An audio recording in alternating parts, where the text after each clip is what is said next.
Welcome to another episode of the Bogey Golf Podcast with AIG, dedicated supporters of amateur golf in Ireland. This series will showcase some of the incredible amateur golf in Ireland across the year. Go visit aig.ie for a range of golf-exclusive discounts and benefits for their products. Golf Ireland members can save an additional 10% on car insurance, and you can enjoy some exclusive benefits when you choose AIG Insurance. The Bogeymen will also be bringing you closer to the action, even if you can't attend some of the tournaments this year in person. We will be live streaming the final round of the East of Ireland Championship, the men's and women's AIG Close Amateur Championships, and the AIG Cups and Shields finals. These events will be broadcast live on our YouTube channel and social channels. We'll have cameras on site and on course to bring you some of the best amateur golf in the country. In this episode, I'm joined by one of Ireland's latest talents to turn professional, currently competing on the Alps Tour. He's a reigning AIG Irish Close Champion, Rob Moran. I remember we were just like shaking our heads at each other, just thinking like, what on earth are we doing out here? Some of the best memories from amateur golf definitely were some of the team stuff. And that was probably the most nervous because like I can't do anything about it. I don't really know who I'd compare myself to. Probably Brian Harmon, because we're both about 5'6". When he won home internationals in Hankley Common, just came down to a final putt. Senior Cup then last year at the Castle, like it's kind of like everyone pulling for each other. Rob Moran, you're one of the latest Irish talents to turn professional now after a very, very successful amateur career. You're just back from Egypt. How's pro life treating you so far? Yeah, it's been all right. Like it's Egypt was an interesting enough spot. Like the golf was nice, the food wasn't so good, but the weather was perfect. So and played relatively all right. So happy enough with the start. Yeah, it was T6, T11, T21. I guess the last three. T7, T7. Like it was solid enough golf. Yeah, probably a couple more putts have dropped and they could have been higher finishes, but like overall, like looking through stats and everything, there wasn't anything standing out for being too good or too bad. So nice enough start. Like I'm happy to have settled in all right. So pro life's still probably pretty new to you. How were the first few weeks kind of fighting for a paycheck in comparison to amateur status? Well, I didn't really. It was kind of, I wouldn't say fighting for a paycheck, but it's kind of interesting because it's an order of merit year. The amount of stories you hear of lads, he missed out by graduating by 50 quid or 50 points, whatever it was. So even like the first few events, like I birdied to my last three the first event, come 21st, but it's kind of amateur golf. If like the difference between 25th and 21st, you're not really thinking of it. So like coming down the last few holes to finish there decent enough was all right. Even the second week, probably had a chance going into the last round to maybe win.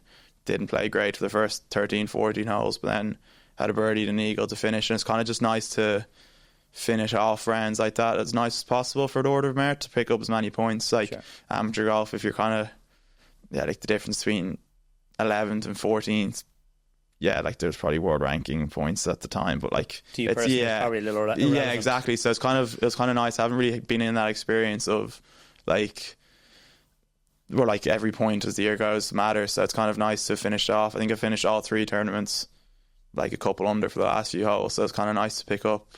It's kind of a slightly different mindset playing them last few holes, and I was happy that I kind of adapted pretty well to it and finished off pretty decent. What is that different mindset that you're talking about then? Well, it's just kind of, it's like the second tournament especially, it was like not going my way, and maybe before it's kind of like, oh, I can't win, like, or I'm not going to come top 3, 4, 5. It's kind of like you're kind of thinking of what if, when I was kind of pretty good at kind of going, well, I'm not winning, I'm not coming third, I'm not coming fourth, like I'm here now, can I move my way up? But I think it was Montgomery said something about he won a lot of European Order of Merit titles, and he was kind of saying his goal every final round was you're not going to win every time, but if I can move my way up every Sunday or third round for us on the Alps Tour, if I could just move my position better, he was happy enough with that. So it's not like you're coming 15th and it's like all out, be an idiot to come first, and if you come first you come 30th. Like it's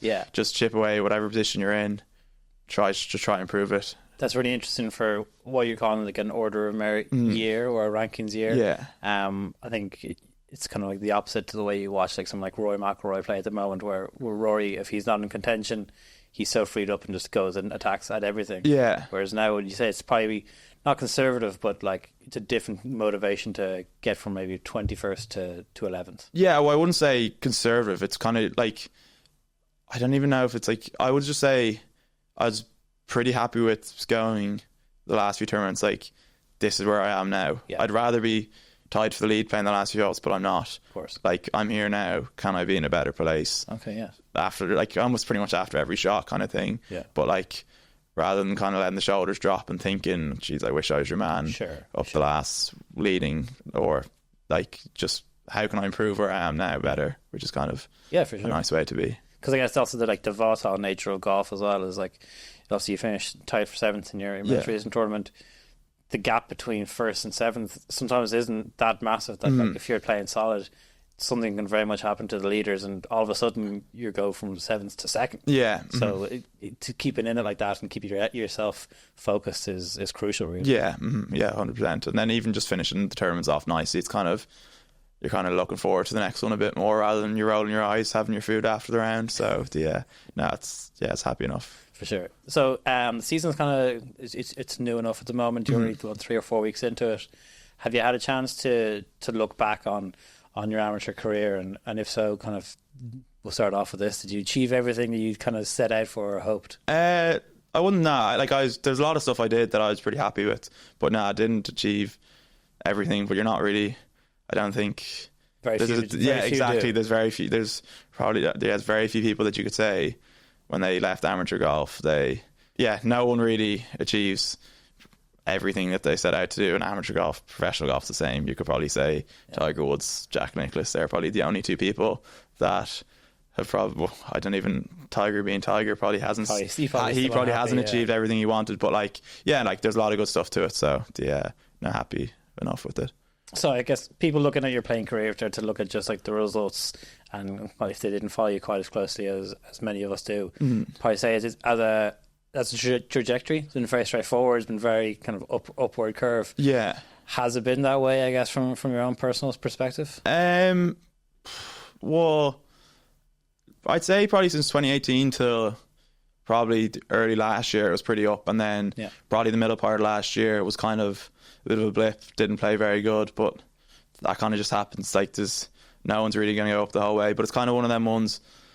At the time, you're hating it. Like, you're not hating. I wasn't hating golf, but it's like you're hating not playing how you'd like to be playing. Sure. But it's kind of one of them ones. Now I look back on it, probably 8-9 months ago, you learn a lot more. Like, golf's hard. Like, but there's this bit you pick up of maybe.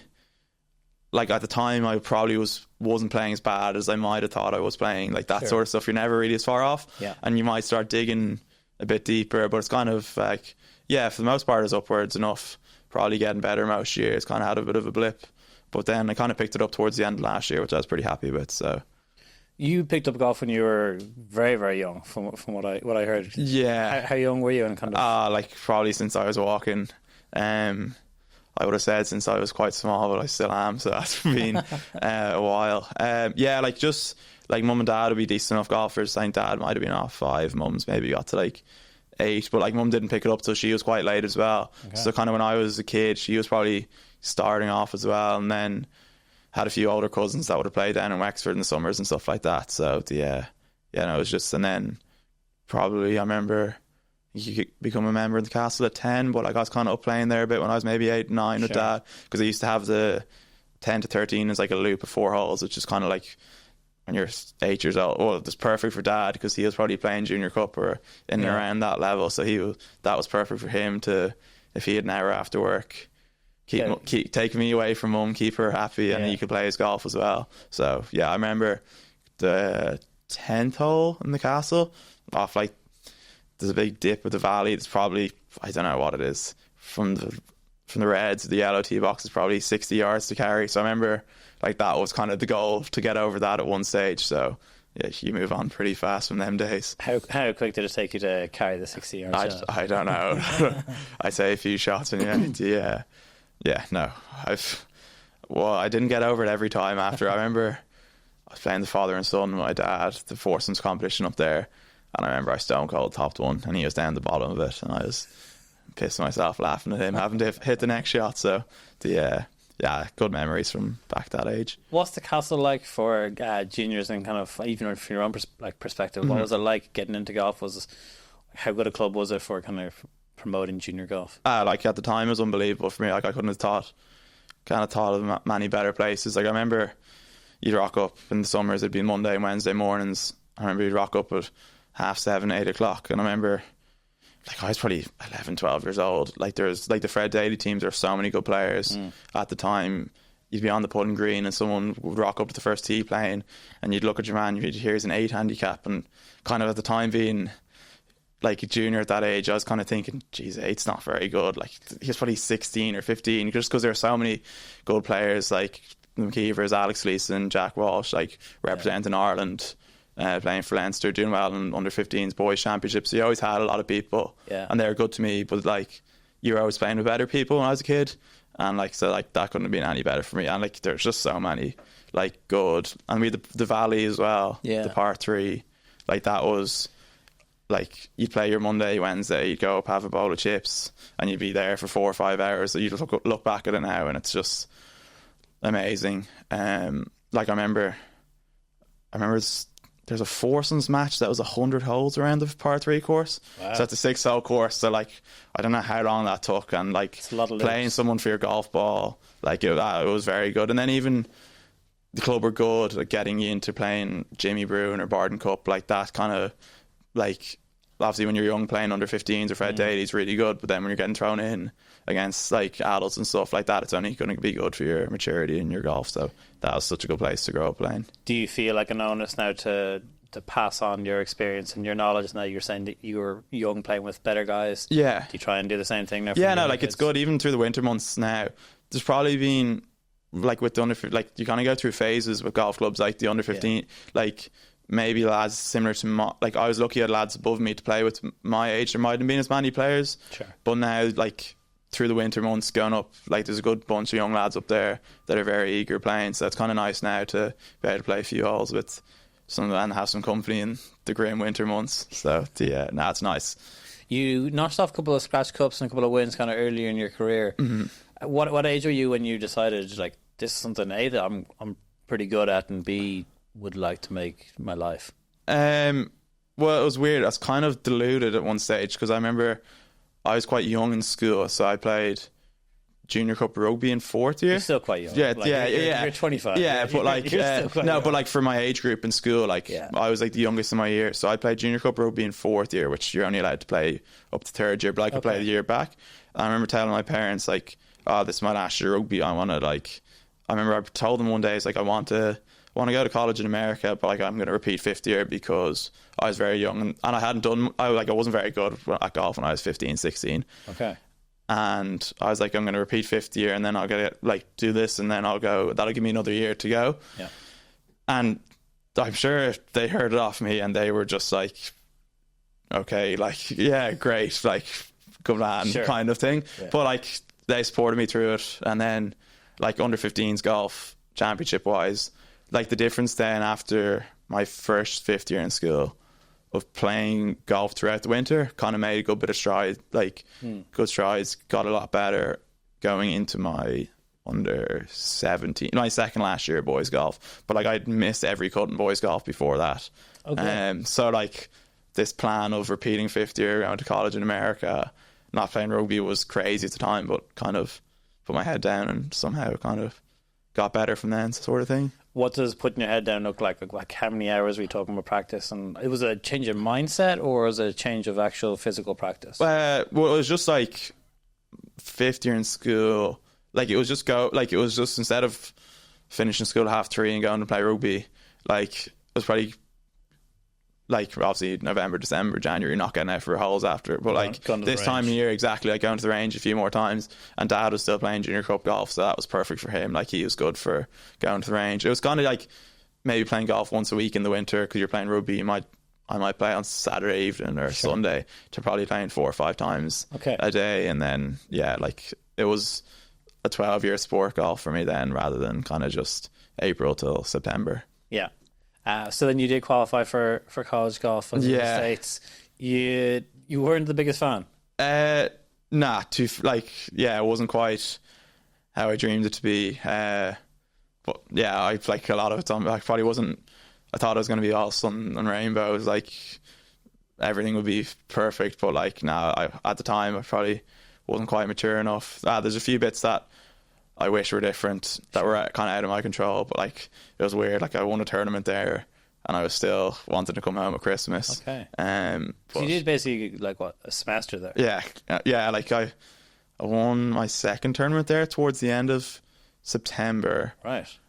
And I think by probably 6 weeks later, I was wanting to leave. So, there was stuff out of my control that I didn't enjoy, but like I probably organizational, like if there's so many kids going to America now, like you need to.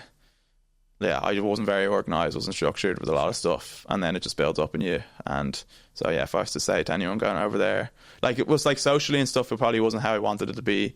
Like, but yeah, just I kind of didn't stay on top of stuff enough, really. And was that a case of maybe like personality clashes with coaches, or was it like Matt Fitzpatrick very famously went obviously to Northwestern, and he went to college and was very annoyed when he figured out he had to actually do college? Yeah. Was it more of a case of you wanted to just play golf? Yeah, well, Matt Fitzpatrick, I think, was the number one amateur in the world, so I think he had a bit more. I think there's a lot of qualifying stuff. Did not enjoy that. Kind of wanted breaks between tournaments to kind of work in your game, but they just play. Like the facilities and stuff where I went probably weren't as close. But yeah, like a lot of it, like socially as well, there wasn't probably. You're just like, I didn't really. I honestly just didn't enjoy like living there. So like, if you're not enjoying being there, like your school work's not gonna be very good. Everything else, like you're exactly yeah. So like, yeah, if you can't enjoy your life there, like forget about the golf and stuff. But like, yeah. That was a long time, a lot of learnings from that. So then coming home, I imagine probably felt a lot more reassuring than any kind of like failing or anything like that. No, not like exactly. I kind of always thought like it's not something, America's not something that I want in the back of my mind going, I wish I tried it. It was kind of like I tried it, it wasn't for me. Yeah, that's a much better way of looking at it. So then was there added motivation then when you came back to Ireland to kind of win a championship or prove something? Because obviously you won over in the States, you proved you can do it. Yeah. Was it a case of you're like, right, let's come back here now? You didn't have a national title to your name at that point? Yeah, like I wasn't on any men's squads, anything like that. I don't think I had there wasn't. I don't think I came back going, I need to like prove anything. But it's kind of just like nice to be able to structure my practice stuff kind of how I want to do it rather than being told what to do, sort of thing. So you came back kind of in and around like just before COVID hit, wasn't it? A year or so before? When did I come back? I think I came back to start of 2019, I think. Okay. So I had like a year full here before any COVID or anything like that. And so then was it coming back to Ireland then, was that like just a natural opportunity for you to reassess things and try and push on, or was it a case of what's working, let's just keep working with that? It was kind of nice the first while because I didn't start back in college here, so I kind of had January till September. Sure. I did a bit of work in a pub, but like there was a lot more time with no school and stuff, so I think I probably got a good bit of practice and stuff done then, but I don't remember too much.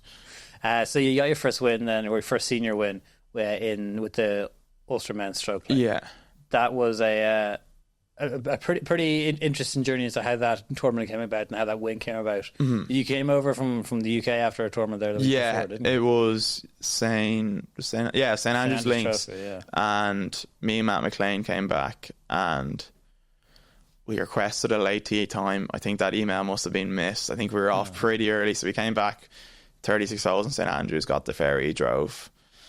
It was probably 3-4 o'clock in the morning we got in, and then we were playing.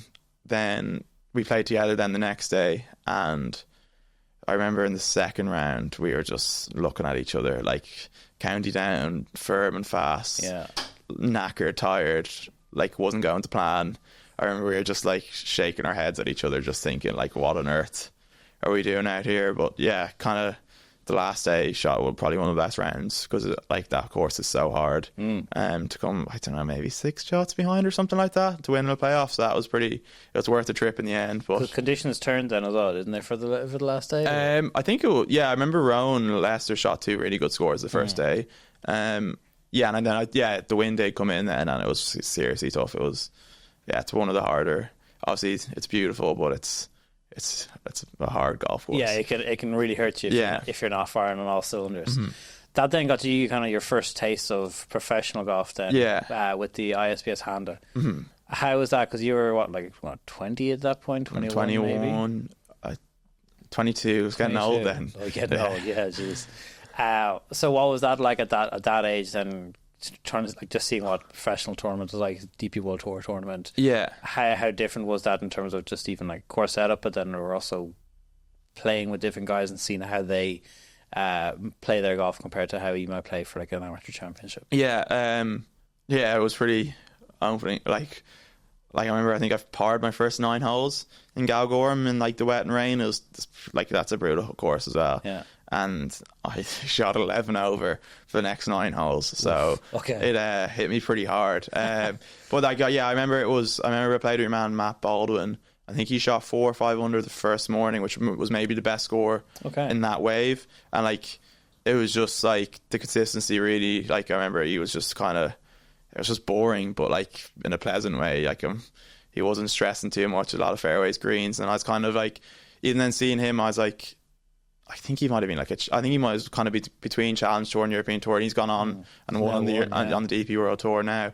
But it was like, the thing I remember most was this golf ball didn't really move that much. Like it wasn't, if there was a right flag, he wasn't trying to cut it 10 yards into it. If there was a left flag, he wasn't trying to hit the perfect shot every time. And like that morning, he actually, to be fair, he went on, had a bit of a nightmare the next day. But I remember like there was the best score on that course of that like wave. I think the weather got better in the afternoon, but I was kind of like, he wasn't like, the lads are very, like the good guys are consistent. It's not trying to not trying to hit the hero shot every exactly time. Like it's just the consistent, just chip away at it, like just accumulate good shots after good shots, not try and make it all up with one miracle shot kind of thing. So that's kind of one thing that I remembered stood out to me slightly. Do you take that into application now, or like, are you much of a shot shaper? Because Galgorm's a funny course, I guess, because it's very much a first shot golf course or a tee shot golf course, and from what I've heard, your driving is very much a strength of yours. Well,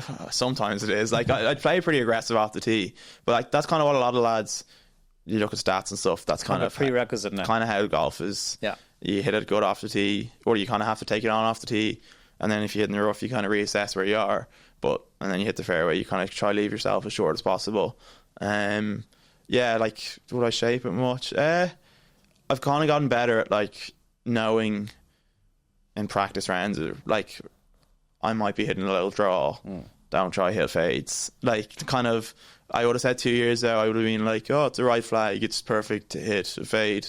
If it's a left flag, I'll just draw it in there. But when you look at it, like, very rarely you're hitting both as good as the other. So like if you're hitting your draws better, you're hitting your fades better, kind of just, unless it calls for it, trying to stick with either or. But like I practice a lot trying to hit both shots. Sure. And then you kind of get an understanding of, if I have to fade it, this is what I do. If I have to draw it, this is what I'll do.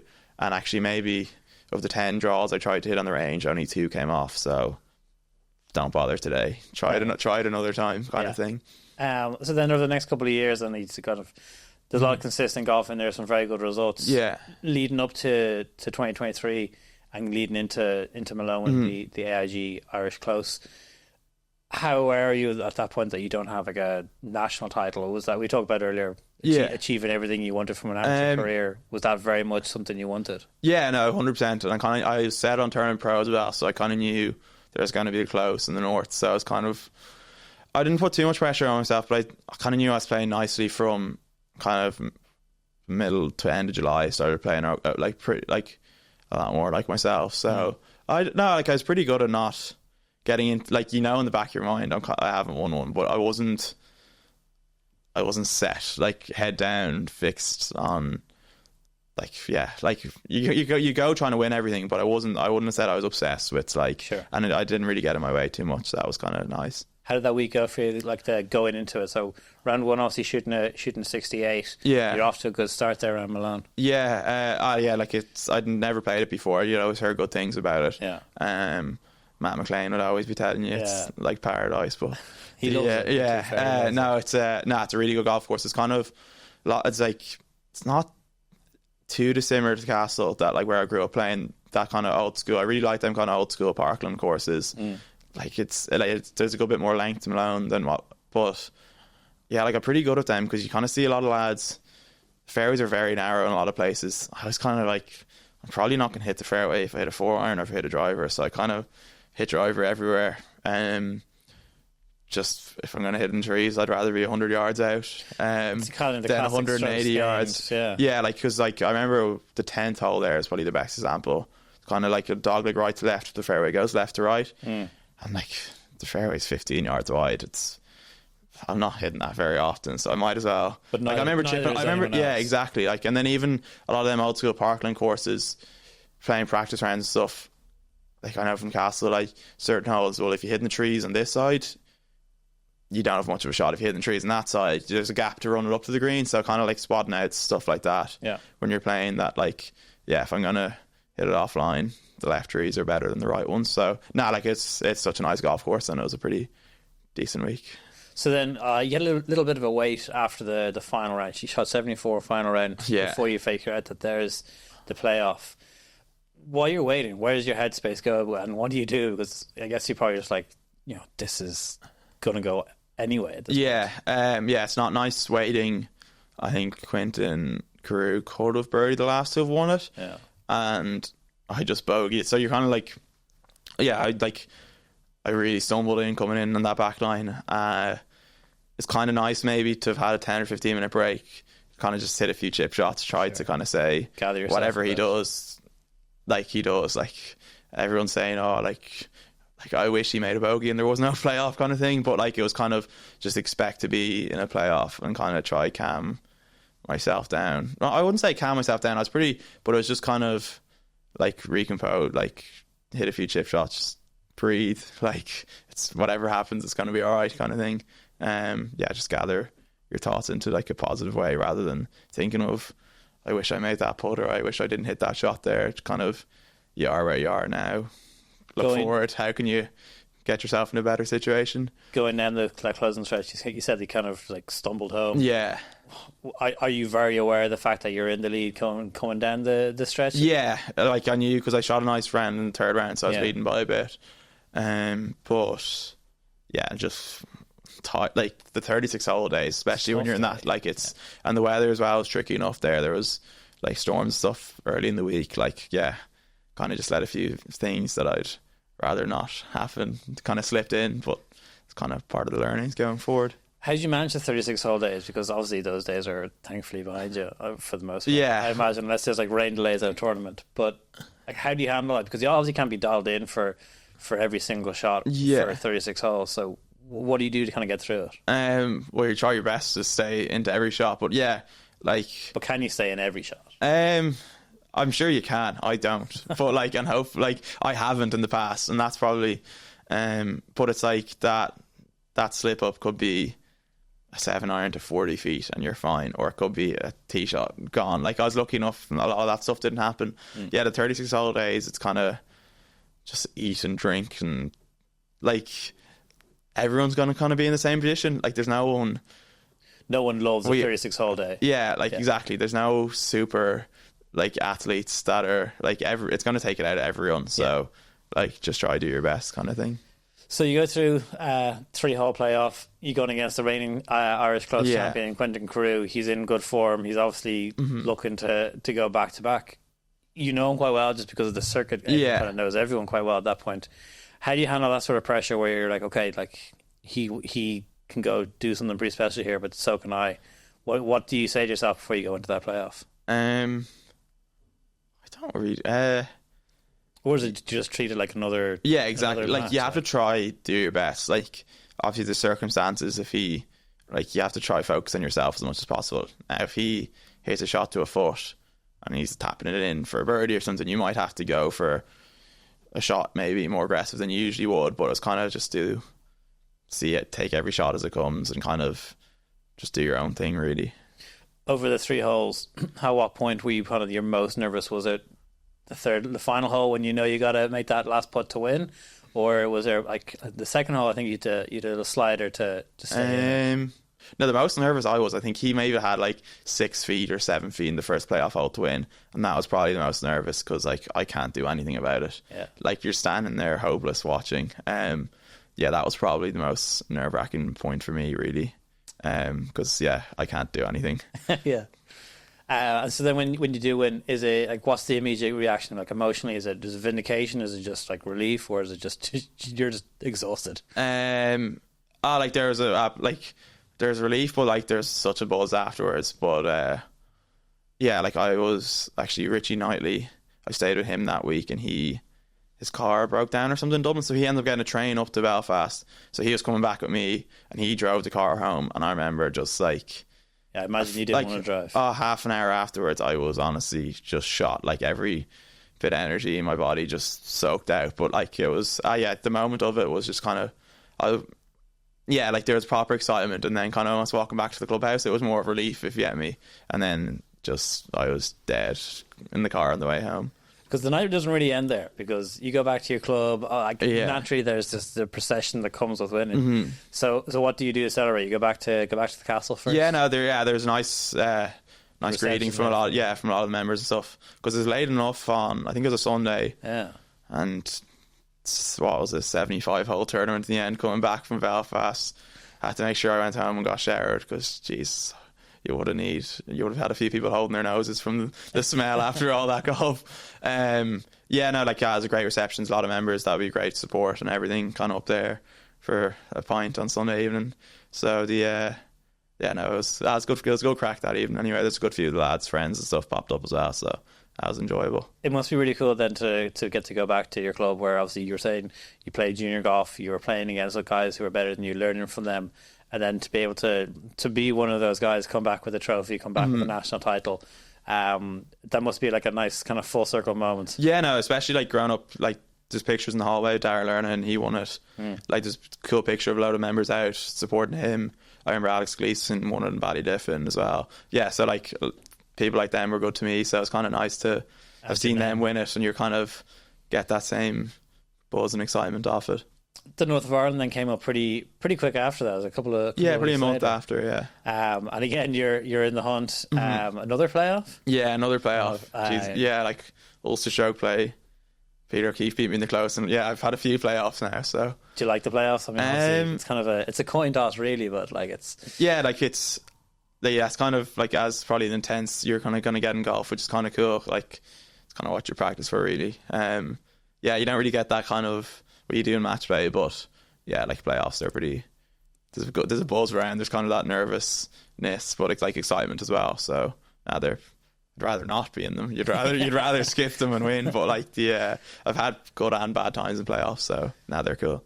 Athletes kind of talk about being in the zone for like a certain period. I think if you look at like Sky Sheffer at the moment, he's playing some of the best golf of his life. Yeah, if he ignores his putting. Yeah, but that month of your golf there, are you kind of in that, we'll call it the zone, where you're not really thinking about anything, everything's kind of natural, or are you very aware that like you're playing some very good golf here, just keep it going?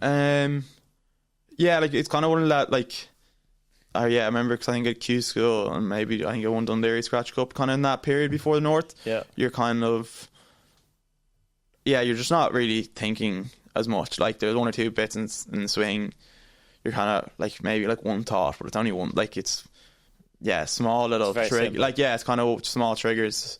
And then like obviously you get a bit of confidence as well, and you kind of try to keep that going. But you kind of, it's golf. Like you don't really know what's going to come around the next day, so you kind of have to still take every day as it comes, and kind of whatever you've been doing, like try to continue that. But like it's that swing feeling you had 2 weeks, so it's like the same feeling doesn't work the same a few weeks after, so you kind of still have to put the head down and work away at it, and hopefully the form continued. The Close is an interesting championship, I always find, because it's the only one that's regularly or mostly always on a parkland golf course. You mentioned there obviously you won the Dundee Scratch Cup as well. I see a lot of professional golf, or most weeks in professional golf is played on parkland golf courses and stuff like that. So having those kind of wins in a year where you know you're going to turn professional, Yeah. that must be pretty reassuring. You're like, all right, like I can win on these types of golf courses, and week in, week out, that's where the pros play. Is these Yeah, like courses. there is different skill sets involved with like a lot of amateur golf at home is link stuff, and like you learn so much that like imagination, but like at the end of the day, professional golf, like scores are so much lower. But I do think it is helpful. People kind of like don't appreciate it enough. I don't think, like, obviously Don't appreciate what. like the skills I think you learn, because you hear a lot of people moan about amateur golf, like, it's nothing like professional, like shooting level par is miserable, like, Sure. but it's like there's skills like Par's like- relative at that point. exactly, like, yeah, the like imagination, like it's, and then when you do go to maybe some more parkland stuff, I think you're enjoyed a bit more, I think, after being beaten up on the links course and stuff like that. But yeah, like it's good to have, like, we're blessed in Ireland with so many links courses. Yeah. They're unbelievable, but like they do beat you up as well. So like I'll miss playing them because they're such good courses, but I don't think the slog of them. It'd be nice to have had a few less rounds, but then the parkland stuff at home, like, yeah, that's kind of, you're a bit more happy and relaxed. I think you're not on edge as much, it seems. It's a different kind of skill set and different mentality, I guess, kind of playing parkland competitive golf and links competitive golf. Yeah. You got to be able to go deep realistically when you're playing either a pro tournament or like the Close or somewhere like Yeah. that. How comfortable are you with, like, just if you are kind of in that position where you're looking like you're going to shoot a 65, 66, just being like, okay, cool, like we're going to go 6 under, 7 under here. Yeah. Let's keep the foot on the gas, rather than, like you're saying, par's a great scorer in a lot of the links championships. Yeah. I think, yeah, you just have to do your best. Everyone says it, like, take every shot as it comes, but like, if you're like, the golf ball doesn't know if you're on the 16 tee box and you're 14 over or you're 14 under. Like, it's like, obviously you, like, your swing might feel different, like, depending on kind of what score, but like, I don't think, like, the golf ball, like, just take it as it comes. Really try do as best you can on the next shot in front of you. It's easier said than done, but like, you have to try get yourself as close to that place as possible, and just but you find that, I think, even like low scores, people try hard to shoot a low score, but when you look at a lot of the professionals, it's kind of oh, I need to make loads of birdies, but it's actually the guys that don't make it's your man that shoots the bogey free 6, 7 under. Like, that's the one, rather than the guy that's 10 birdies, like 3 bogeys. Obviously that's the same score, but it's kind of like just the accumulation of just like, it's a lot less volatile. like boring golf. Like, boring golf is usually nice golf. Like, it's like what you're talking about Matt Baldwin with the SPS. It's like he wasn't shooting anything crazy, he's still shooting 4 under. When you saw him, it's tough. Like, no, exactly. Like, it's not. Like, you'd love to have the Jordan Spieth rounds. Like, they're like, I don't know. No, like, but I think Jordan Spieth would way rather, when, like, watching someone like him, I love watching him because he's so exciting to watch, and like, he's probably the favourite person to watch. But it's not. I think it's hard to pound you a bit more than when you watch McIlroy or Scheffler in full flow. Like, you'd rather not be on that kind of breaking at the edge the whole time of anything to happen. Would you play a similar type of game to Jordan where you're kind of aggressive and up and down like that? It doesn't seem like it. I don't know, really. Depends, like, because I don't really know. I don't really know who I'd compare myself to. Probably Brian Harmon, because we're both about 5'6", but that's all I can compare myself to, really. So in and around this time as well, you're playing a lot of team golf. Like, you're on the senior cup team. How important is that, like, team aspect to amateur golf to you whilst you're still playing? And I guess, like, for people who are looking at competing or playing amateur golf, like, if you were to give any advice, what would it be? Well, like, the team stuff, like, I remember, like, probably some of the best memories I would have said were when we won home internationals in Hankley Common in 2021. That's probably the best buzz I've had on a golf course. Just came down to a final putt.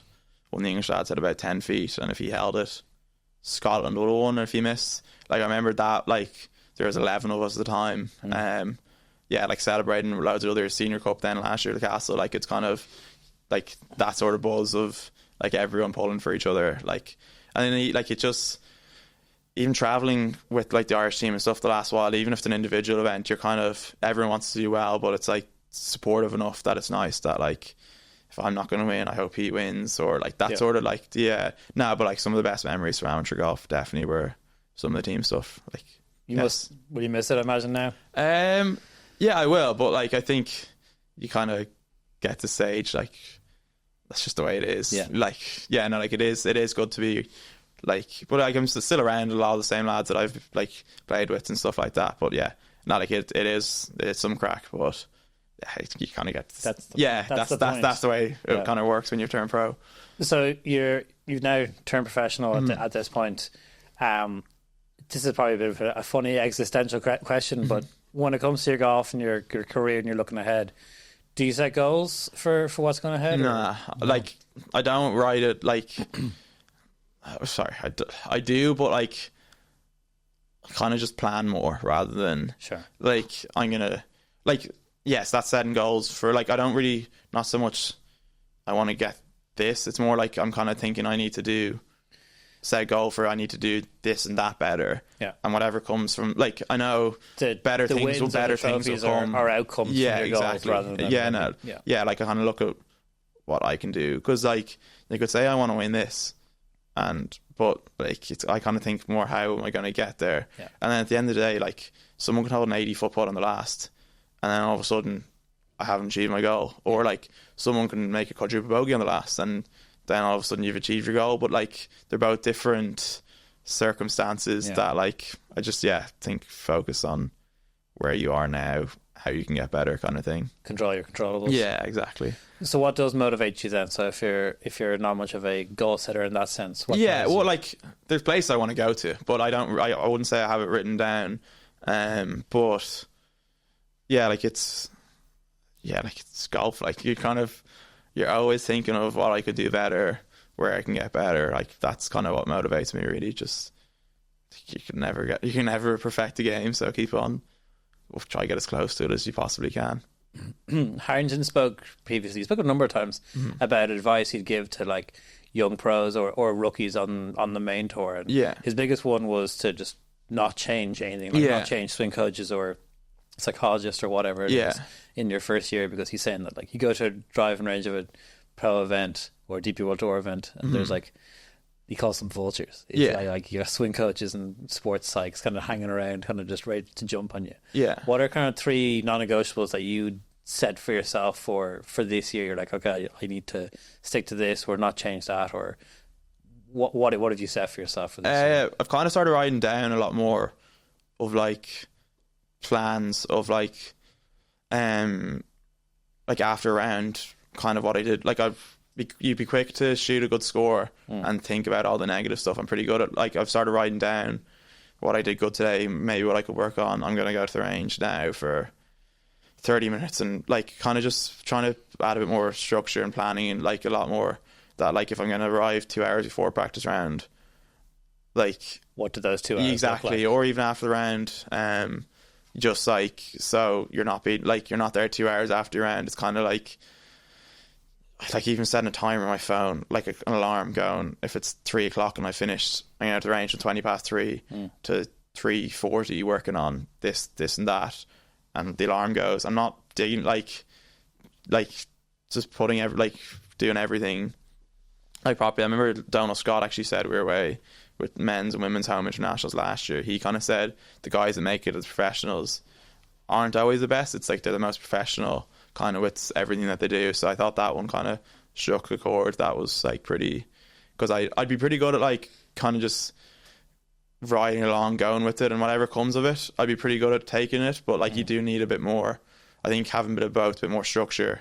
and whatever comes of it, like good or bad, just ride with it kind of thing. But I think just trying to a lot bit more structure and like that sort of stuff, I think would only help. Yeah, and I mean, like, it is professional golf, and it sounds like your non-negotiable for the Freddie is to treat it like a profession. Yeah, which is the perfect way to look at it. Yeah, there's a lot there's not everything on the golf course. Like it's kind of there's a lot of stuff around you that's not on the golf course that will help you as well, or can draw you back as well. So yeah, no, just try stay on top of everything. But yeah, a bit more organisation. Mum's been beating on to me for years about it, but I think it's finally, like, I'm finally copping on to it a bit more. I don't know too many 25-year-olds that are the most organised people in the world. So. No, well, like, now you can probably cut yourself some slack. She'd probably say that how dirty my bedroom is will affect me on the golf course, and that I'm not believing that. But yeah, just like planning and organising stuff, I do think could have good impact for me. So what?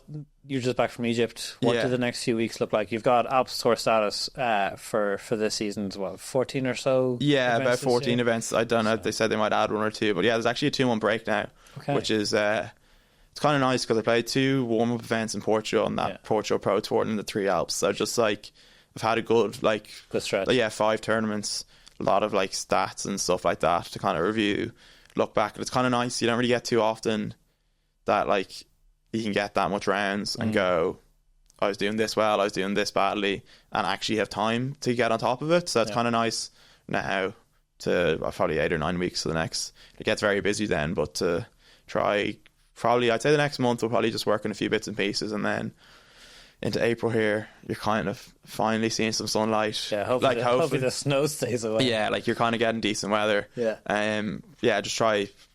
I would have said the next month we'll maybe work on a few things from a slightly more technical part, and then try to get as sharp as possible again for the restart, the start of May. There's a good cohort now, kind of young Irish professionals or guys that have turned pro, I guess. Yeah. Got all in and around your age. I guess your Mark Powers, John Murphy's obviously been on tour a couple of years. Yeah. Who do you hit up for money matches, or who will you hit up now for your next 8 weeks? I don't know. I'd say there's a good few lads around, like Mark Boucher, Paul McBride as well. They're both in Dublin. Mark's not too far away. John as well. We spent a good bit of time with John in Portugal and stuff. Yeah, I'd say there'll be a few. But I don't think between Challenge Tour and stuff, I don't think there's too many events. It kind of seems like there's a bit of a lull, and then like May it kind of is full on for everyone. So I'd say there'll be there's a lot of lads, and everyone's pretty good at supporting one another. And it's kind of they're great because it's like if you can play a few matches against, if you win money, perfect. If you lose money, you're probably going to feel a bit sick driving home. You're going to curse that shot or that shot, but like it's all the goal for making sure you're ready to go in May again, kind of thing. Yeah. How good is it having having that group of guys? Because obviously you drive each other on, you're friendly with each other. I'm sure also there's a good exchange of knowledge. Between friends. Yeah, no, exactly. You're always even if it's not just like the actual golf, it could just be like run. Yeah, exactly. He obviously just finished his season on the Alps Tour. He was like, listen, this is where the good hotel to stay. This is why I've made of this. This was X, Y, Z. Yeah, I spoke to Ronan before going to Egypt, and he didn't have the nicest opinion of the place. So no, but he gave me a few tips like that. That was helpful. Yeah. Like try stay here, stay there. Like Paul McBride as well. He's been out there the last couple of years. He was there the last few weeks. He was very helpful. Played a bit with him over the winter. Everyone's happy to help each other. It's a hard enough sport that you might as well be as accommodating and help each other along as much as possible and support kind of one another, which I found is pretty good. Everyone's pretty open and helpful with each other. Nice. Well, thanks very much. Thanks very much for having me, Johnny. Cheers. Good luck this season. Yeah, thanks very much. Hopefully we'll get you on again when we get the next win. Hopefully so. Yeah, thanks so much. On the tee, Jack Nicklaus. This is the minute that millions around the world have waited for. We will allow you to enjoy all of this. They are dancing in the pubs of Dublin. Harrington with an ace. And we have a shining star at sunset. Rory continues his run to greatness. The return to glory.